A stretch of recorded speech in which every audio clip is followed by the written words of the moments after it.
एक ब्राह्मण और ब्राह्मणी थे। उनके 5 बेटियां थी।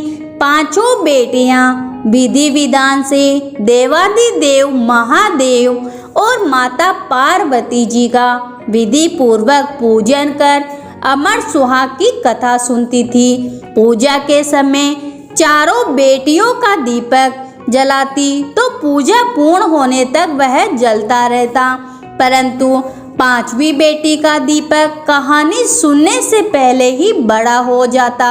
यह देखकर 5वीं बेटी को चिंता होने लगी। सभी बहनों का दीपक तो जलता है, मेरा दीपक ही बड़ा क्यों हो जाता है। एक दिन 5वीं बेटी ने घर जाकर माँ को सारी बात बताई। तब माँ ने कहा, बेटा इसमें चिंता की कोई बात नहीं है, कल से तू दीपक में घी अधिक डालना। बेटी ने ऐसा ही करने लगी। कुछ समय पश्चात ब्राह्मण ने 5 बेटियों का विवाह कर दिया। चारों बेटियों के घर में अन्न धन के भंडार भरे थे, परंतु 5वीं बेटी की आर्थिक स्थिति थोड़ी कमजोर थी। उसका पति जंगल से लकड़ी काट कर लाता और घर चलाता था, परंतु 5वीं बेटी संतोषी व बहुत समझदार थी, कभी किसी से शिकायत नहीं करती थी। विवाह के बाद भी महादेव जी और माता पार्वती जी का पूजन करती थी। एक दिन उसका पति कम लकड़ियां लेकर आया तो उसने पूछा, क्या हुआ, आज लकड़ी कम क्यों लाए हो। पति ने कहा, आज मेरी तबीयत खराब है। दूसरे दिन लड़की ने पति से कहा, आज आपकी तबीयत ठीक नहीं है, आज मैं भी आपके साथ चलूंगी। वह अपने पति के साथ जंगल में चल पड़ी। थोड़ी लकड़ियां काटने के बाद उसके पति की तबीयत खराब होने लगी और वह बेहोश होकर गिर पड़ा।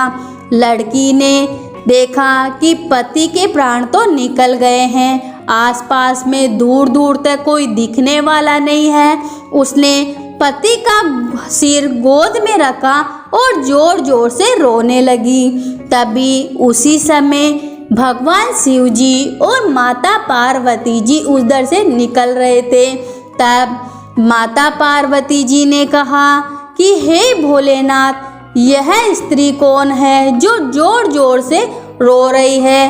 तब भगवान शिव जी और माता पार्वती जी उसके पास जाते हैं और कहते हैं कि ए लड़की, तू क्यों रो रही है।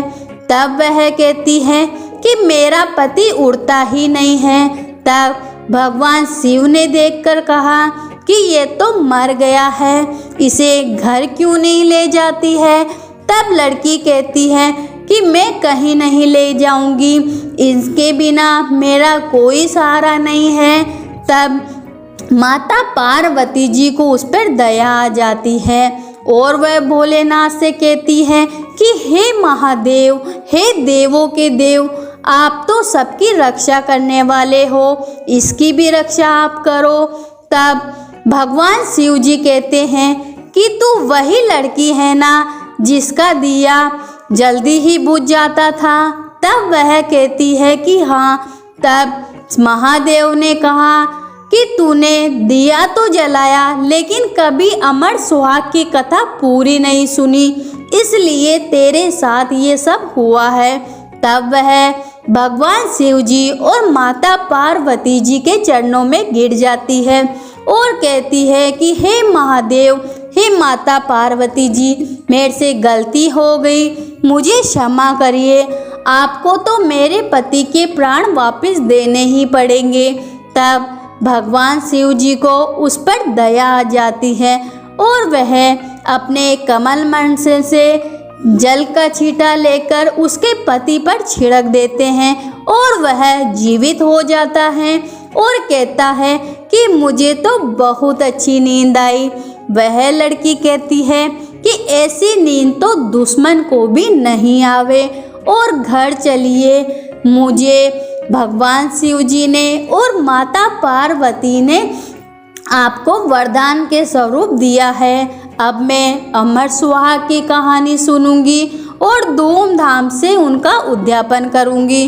दोनों अपने घर जाते हैं और अमर सुहाग की उद्यापन करते हैं। उद्यापन करने के बाद भगवान शिव जी और माता पार्वती की कृपा से वे दोनों सुखी पूर्वक जीवन बिताने लग जाते हैं।